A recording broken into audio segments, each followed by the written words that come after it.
A couple of months ago, on a Saturday morning, actually, just like this one, I was coming back home, excited because a sofa that I had ordered a couple weeks prior had been delivered home.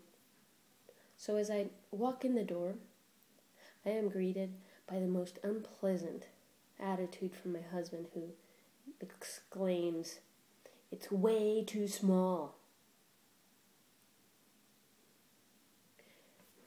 My heart hurt. Now, I know you might be thinking, oh, come on, it's just a couch. You can just return those kind of things or something. But there was a lot more to it. Normally, Aaron and I probably would have held a grudge for at least a couple days, or we could have tried talking about it, but end up not really going very far, maybe returning the couch altogether, not even getting a new one, or maybe not doing anything and just kind of living with it, even though we both knew that it wasn't actually what we wanted, because the truth is, it was way too small. It looked ridiculous in the living room. Not only that, it was not comfortable, and it looked cheap. But instead, I thought, okay, this is the perfect opportunity for me to really apply some of the teachings and reading that I had been doing. And it had to do with emotions. And that was quite an emotion that I felt. Martha Beck, on her book, Reaching Your Own North Star, talks about emotions as our guiding system. Something like a compass that gives us clues to going towards our North Star, which is ultimately where we all want to go. Ekhart Tolle, on his book, The Power of Now, talks about when we shine the light of our presence on our emotions, we see things from a different perspective. Now, so I started analyzing the facts. I had shopped for that sofa for weeks, and I had been looking for the best deal I could find. I actually was looking for markdowns and red tags more than looking for a comfortable, beautiful couch.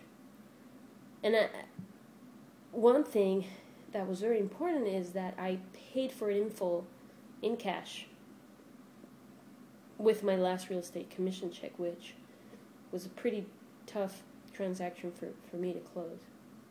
So it had some monetary value to me. That analysis gave me some clues, and it led me directly to my childhood. My dad is a very, very frugal man. He's the kind of person that sees having an air conditioning in a car in a city where 100+ degree weather is normal. He sees that as a luxury. So that's the kind of mentality I grew up with. On the other hand, I have my husband, who is a financial advisor. And well, let me tell you a little bit about him. He works for Wells Fargo, and he is obsessed with money. He's so obsessed that he knows exactly where I have been and how much I have spent just by logging into our joint account from work. He's like an orbiting satellite over my head, knowing my every move. So I noticed some resentment towards him for that. So with this analysis, of course I bought that couch in cash, with my own money. There was no other way for me. Was there? Well, I realized that I'm not a little girl anymore, and I really don't agree with my dad's mentality. My dad's mentality is not my own. And he grew up in a different time, in a different country. And I now live in the most powerful and rich country in the world. It's okay to buy on credit. As for my husband, I don't care if he monitors my every move, actually. And as long as he doesn't question me for things under $200. The rest I should consult with him, actually. I agree with that. I kind of like that he's obsessed with money. So, Aaron and I that evening had a long conversation as friends. He apologized for his attitude in the morning. And after hearing his point of view, he saw buying a large purchase like that as an investment.